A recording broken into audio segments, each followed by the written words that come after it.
Any questions whatsoever, give us a call. 407-205-0400. I'll have people standing by right now to answer your calls. You can also ask me questions directly from my website, www.youhavepower.com. It's youhavepower.com. I want to talk to those of you right now who are looking to purchase a home. This is a very important decision and probably the largest purchase of your life. First of all, I do think you should find your own real estate agent.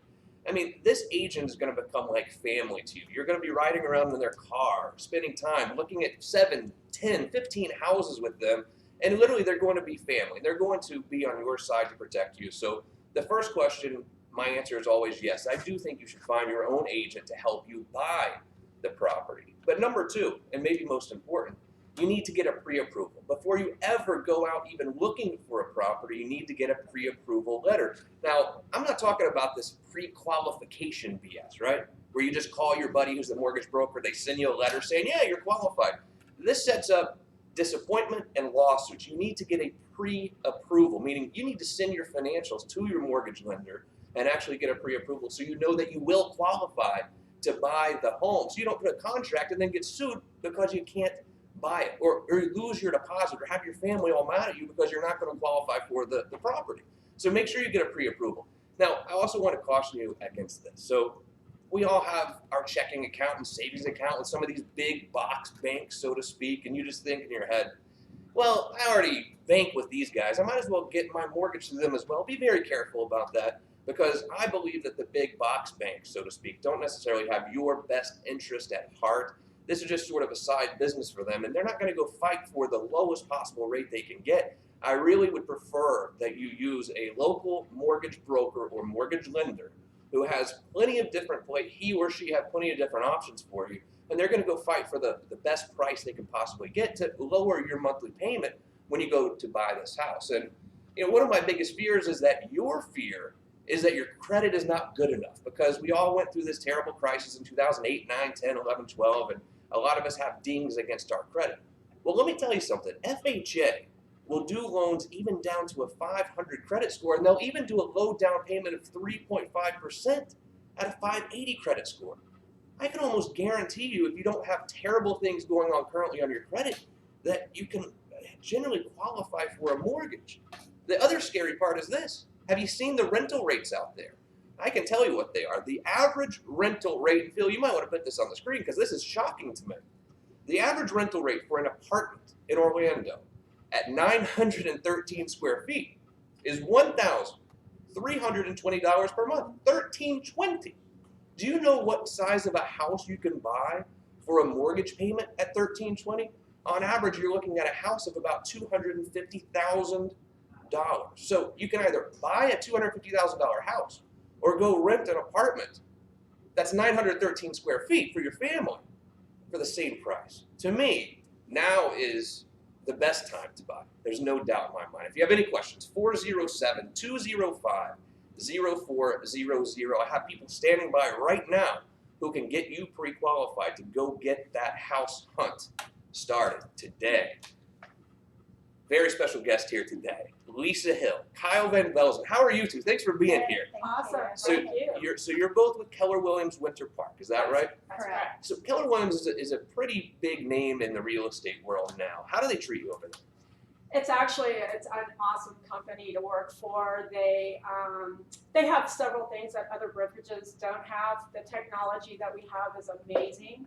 We're rolling out a whole new system that's going to be consumer based also. We also have profit share, which a lot of brokerages don't have. So if you're like myself and you're planning that exit strategy, profit share would be really good. You have a few more years left. Come on. Well, maybe. So let me ask you two a question about getting a good deal. So I'm trying to buy a house, and I hear all these rumors about short sales or properties that are REO owned or foreclosed on by the bank. Do you think that's a good way to go get a good deal? It can be. I mean, it's, people sometimes look and think, I'm going to get, bottom dollar for something low, they're going to lowball it. I mean, it's still that they have their appraisers that come out there, REOs, they have the short sales, have people go out there. They're gonna try still, I think, to sell at the market, what the market's going for right now. So, I mean, to me, the deal is more in the interest rate right now. Yeah. I really, really do. I mean, I look at my mom and dad, 13% interest rate back in the day Absolutely. with their house. So go out for it. Yeah, do an REO, do a short sale. Don't be scared about it. If you're a home buyer, the term short sale or purchasing a short sale is a bit of a misnomer. We actually call them long sales in our office because they take a lot of time, do they not, Lisa? Well, you know what I always say, Justin, is there's nothing short about a short sale other than the funds to pay off the mortgage. There you go. That's exactly right. And, you know, I have dealt with short sales that have taken 2 years And to I get just approved. dealt with a short sale that took 4 months. Oh, really? So the paperwork was in, the seller was willing to do what they needed to do. They got their financials together, worked with the bank, talked with them, wasn't scared to talk with them, and it closed in 4 months. Gotcha. What do you find on average a short sale taking these days?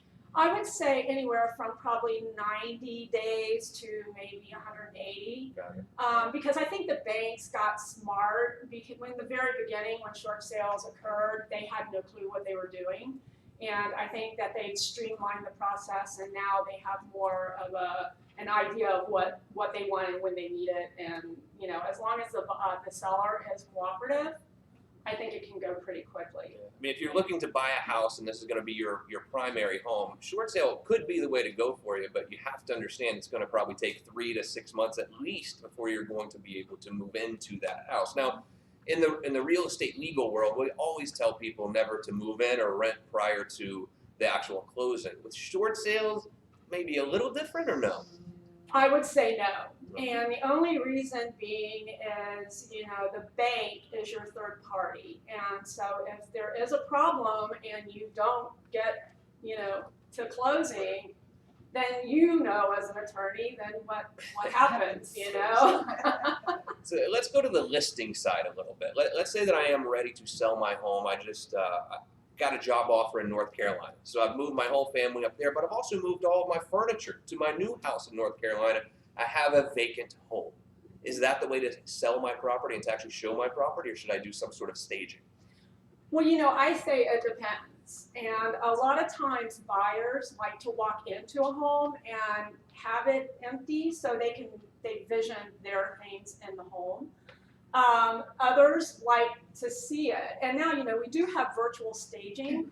So you can actually put furniture in. So on your MLS photos or your website or wherever you put it, it will look furnished. Really? Yeah. I did not know this. Yeah. Virtual Yeah. staging. Virtual staging. And they just drop furniture in. Yeah. But then again, is that really the same feel as someone who's walking in and actually seeing the furniture too, you know? Well, no, but most buyers now, they find their home on the internet. Mhm. And so they're looking at the photos and they're looking at the video and they're not really, Right. it's not like the old days where you had to visit every single house and, you know, a lot of people know the house before we even take them out. But don't get us wrong. I mean, they still go in and envision where my bed's going to go, where the couch is going to go, will this fit, Right. where it's they do. And sometimes a vacant house may be a little better just because they can walk in and go, okay. Yeah. But yeah, we stage. What is the typical fee for staging? You might not know. I don't know. I have no earthly idea. What does it cost? Let's say a typical 2,200 square foot house. What are they going to charge me to stage it? My guess would be somewhere probably between $1,000 to $2,000. Okay. And they bring in the furniture and they do all of that. So that would, you know, I think each stager is a little different. I But do believe though too, they keep it just for like a month or two. It's not a Right. long term Yes, it's a like contract. the listing. So. yeah, it's a contract. Gotcha. Right. So when you are listing a house for the first time and you start to meet potential buyers as they come in, what do you generally find as the biggest complaints potential buyers have when they first walk into the home? I would say flooring. I just showed one the other day, and it was a $800,000 house, and they had 4 types of flooring in the house. Drove the buyer crazy. They want to see uniform flooring throughout. I would say ceilings, high to ceilings, bathrooms. you know, if it hasn't been updated, if you have avocado green Yeah. tubs and, you know, so those are probably some of the biggest things. I still have a condo downtown from my single days, and I'm still waiting on the popcorn ceiling to come back in style. Do you ever see that happening or not? Because we haven't changed it yet. No. Oh, God. Glitter, Uh, I would say Terrible. go ahead and change it out. Yeah? It's- Man. Yeah. I'm fine. I'll finally break down and do it. So we're going to take you guys on a tour now here with Lisa Hill and Kyle Van Velzen through downtown Orlando, and then we're going to go out east to Avalon Park, an area that if you don't go out east, you don't know how nice it is out there, really. But let's start downtown. This is a building that I know. I think I was living downtown when it was built. It's at the Solaire, and you guys have some listings there. Tell me about this building. This building it was built in 2007, and we have approximately, I think there's 303 units. Right now on the market, we have units from 1.1s in the low 2s all the way to, there is the penthouse that is listed at 1.99 million. Wow. It's gorgeous. I can see Two-story. it. It's amazing. 2-story. It's an amazing unit. Do you ever have any buyers who are looking for a tall building like this who are afraid, though, of having the balcony? Because the Yes. balconies Oh, yes. scare me a little No, bit. They really do. They're scary.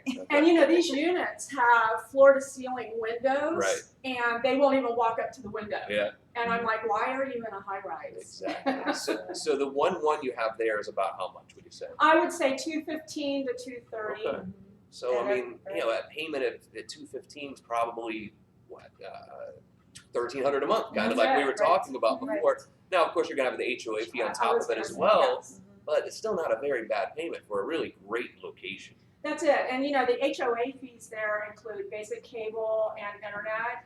And also you have to look at it. I owned a home, I had people take care of my pool, I had people take care of everything for me. So an HOA fee of $300 to $500 a month is really not that bad when you think about the things that Sure. you get for it. Do you find a lot of empty nesters now who are moving Yes. back Yes. downtown? Yes. We're finding young executives that live there, all the way up to, I mean, yes, empty nesters. We've seen families. I've seen babies being born at the Solaire now. I mean, families. Wow. So yeah. Well, you know, we're in walking distance to the Amway, Right.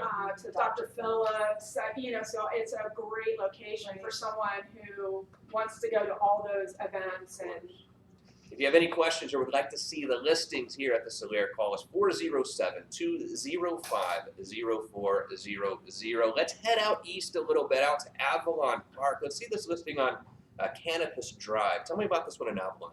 yeah, this is my new listing. It's actually almost 3,500 square feet. It's a 5-bedroom, 3-bath. Been completely renovated on the inside. This was an investor that bought it and did a lot of work to it. It's just high ceilings. It's got a bonus room and a media room. So it's wired for surround sound. This is just a gorgeous house. Beautiful. What is the list price? It is listed at $429,900. It's not too bad, really. I mean, We've got it priced to sell because Yeah. the investor said, let's do it. Tell me a little bit about Avalon Park. Avalon, if you don't know it, is one of these sort of master plan communities where you can walk around and you have shops and restaurants and things like that. Yes, and they have community pools, they have parks, playgrounds, tennis courts, you know, basketball courts, any kind of activity that you want. In the town center, they have movie nights, they have restaurant. It's a really great family community. How do you find the schools out there? A-rated. Really? Okay, good deal. So if you are interested in this property out in Avalon Park, 407-205-0400. Lisa Hill, Kyle Van Velzen, thank you both for being here. You're going to stick around for the real estate roundtable at the Yes. end, I hope, right? Yes, we are. Thank you so much for being here. We'll talk to you here in a few minutes. Now, we're also going to have another very special guest today. His name is Scott McCoy. He is with You Have Realty. He's also going to take us on a tour of the Seminole County area. We're going to hit Altamont Springs. We're going to go up to Sanford as well to see some of his properties. I know that Scott's a good realtor. He works with a lot of buyers too, I know. And so if you are looking to purchase a home, you can always reach out to Scott McCoy. Scott, how are you, sir? Thanks for Doing being great. here. Thanks for having me. So you do work with a lot of buyers. Now, one of the things that we have going on in Orlando is there's a lot of new construction. You know, you go into these new neighborhoods and they're just throwing up house after house after house after house. And I get somewhat concerned at times that people can go into these neighborhoods and go to the listing center or whatever, no lawyer, no real estate agent, no real representation at all, and they kind of fall in love with the model home, but there's no one there to represent them. While the person at the front desk there may be very sweet, and maybe they are even trying to be helpful, I do feel like in that situation you need some sort of representation, whether it's a lawyer, a real estate agent, whatever. How do you feel about that? Do you feel like I should just go into one of these neighborhoods at pre-construction and just sign right there on the dotted line? No, I had a buyer call me and say, hey, there's a great deal down here. She's got me all set up. We're ready to buy. We're going to go sign papers tonight. Will you come down with me? So I went down there, and it was nothing of what they had told us. Is that right? Another thing you need to watch out for is when you go into these new neighborhoods, you see the beautiful model home. The contract that they put in front of you that's $200,000 is not the model home at all. It doesn't have all the upgrades. So by the time you get all these upgrades, you're at $300,000. You need to be very careful. And my recommendation is you need to take a real estate agent that you really trust to represent you through that transaction. Would you agree with me on that, I would Scott? agree with that. All right, good deal. Now, let me ask you a little question about this. So, you ever watch the show House Hunters? I assume all real estate agents Of do. course. Do you ever get annoyed when every single episode they come in and they say, oh, I can see myself having my cup of coffee there? You know what I mean? It drives me nuts. Do you find that happening in real life when you're working with buyers and they go out to the patio and they say, oh, I can see myself having my cup of coffee here? Does that happen to you? No, I've heard it a couple times, Okay. but for the most part, Okay. I just want to make sure because it happens on every episode of House Hunters, right? And when you're really helping someone find a property, do you really only show them 3? That's it, and they have to decide on one? I wish it was that. Okay. What do you find typically when you are working with a buyer? How many properties, and I know it varies, but what's sort of an average of houses that you're going to show them before they purchase? Actually, I've noticed with houses, I end up showing more. Condos, townhouses tends to be a quicker process, a few more, because there's not much variation between those layouts and those plans, and it's more of what the amenities are within the townhouse and condos. Now the houses, each one is different, so you could show 15, 20 plus homes. Gotcha. Describe the relationship that you have as a real estate agent with buyers. I mean, how does that relationship really go? It gets pretty close, does it not? It gets very personal because you're talking finances, you're talking families, who's going to sleep where. It gets it becomes a personal relationship between them, and it's almost like at the end, it's almost like you're breaking up, you're done. Maybe you'll have some contact with them just to check on the house, but yeah, it's very personal. What do you find typically when you're working with a buyer to be the most stressful part of the home buying process for people? I think as soon as the offer's been accepted, and then it's kind of bang bang. You got to get the inspection done, and that's always a stressful period because you're not sure what's going to come up with that. In the first couple weeks, I feel like it's very stressful for them, but then things calm down, and then you're more excited about the house. Sometimes I'll see contracts come through and they say "as is." What does that really mean? As is, you're going to get what's there at the house, but there still is some negotiation after the inspection to have those things replaced. So, do you find now, because you hear rumors about, it's a seller's market, it's impossible to buy a house, do you find that most people now, let's say the list price is $300,000, do you find most of your clients who are making an offer on the property are going to go in at something less, or are they making full price offers? I think it depends on the home and the location. There are some where you'll list it at $300,000 and you'll get multiple offers. There's others where you'll put them on there and you'll get lowball offers. It really depends on the location and if it's a good property. But if it's a good property, it's going to go quick. When you're working with a client and they come in, let's say that you're showing them a house that's $300,000, right? And you've done your research, you think it's probably worth $290,000, but your client says, no, I want to offer $250,000. Let's go in at $250,000. I don't care, even though you know it's worth more. What do you normally tell your client at that point? I'll give them my opinion. I'll show them the market value. I'll give them comps. But at the end of the day, they're the ones that get to make the decision on the offer. Gotcha. All right, so we're going to take a tour of a couple of your listings here. Let's start in Altamont Springs, just up in Seminole County, Oak Hollow. Tell me about this listing, Scott. So this is the Sanford property. Okay, so Glen Oak. This is Glen Oak. All right, Glen Oak, let's go to Glen Oak. Sanford's a community that's really thriving right now. A great little downtown that's coming up. Sanford's a great place to live. now. Tell me about Glen Oak. So this one's 4.2, just about under 2,000 square feet, listed at 320,000. Quick access to I-4. The Seminole Town Center is right there. You can be there in minutes.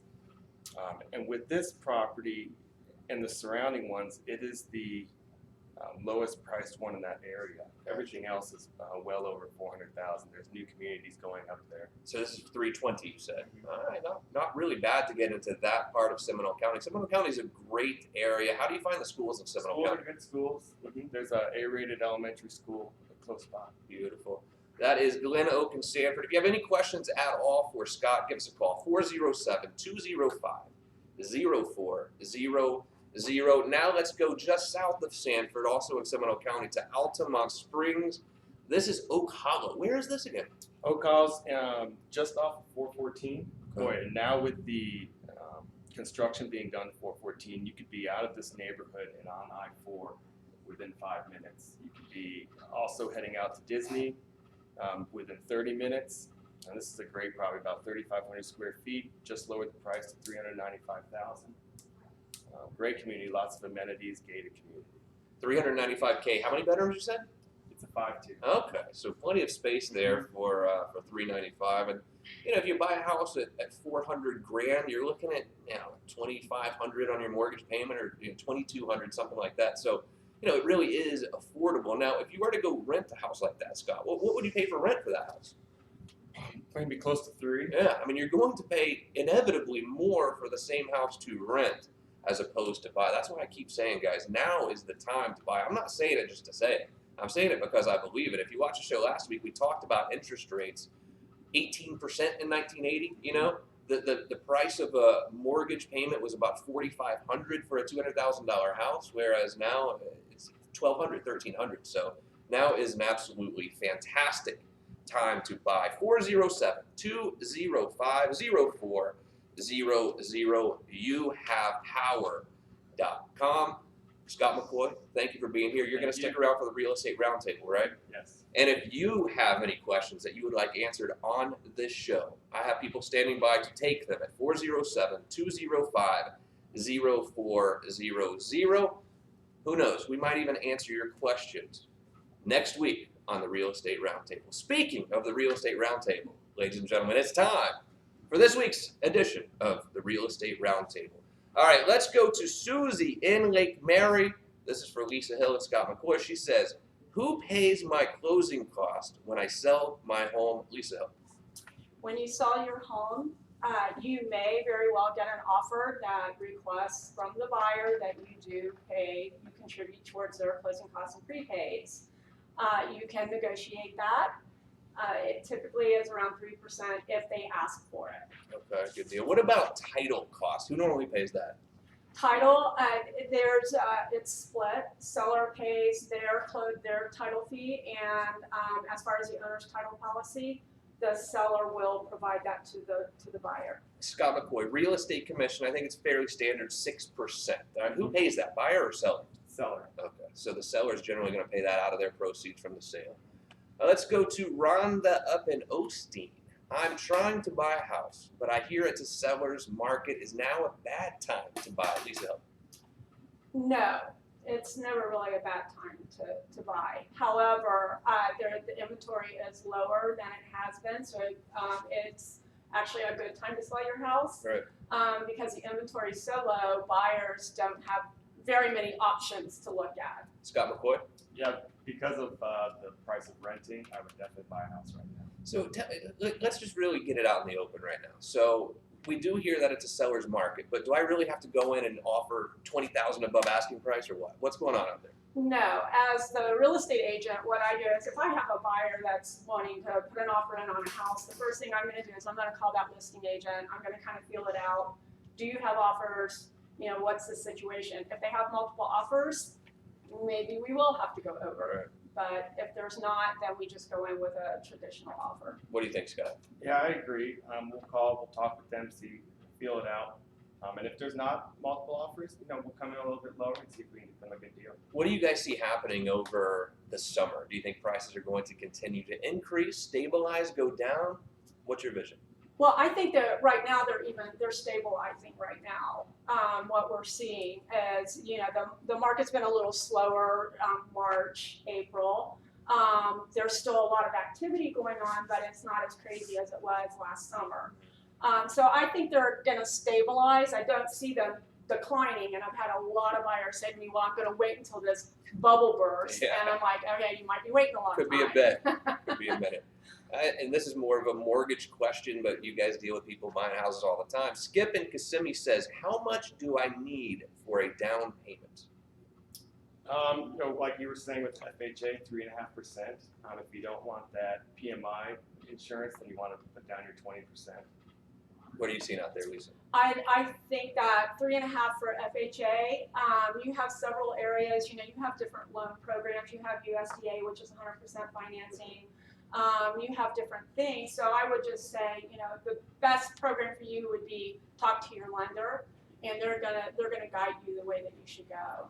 What do you, as a listing agent, when your client has some offers coming in, multiple offers, what are you looking for from that pre-approval letter? Are you looking for FHA, or is FHA bad? Are you looking for all cash? What are you typically looking for? No, I actually look over everything. I look and I want to see how strong that buyer really is. And the first call I'm going to make is to their lender.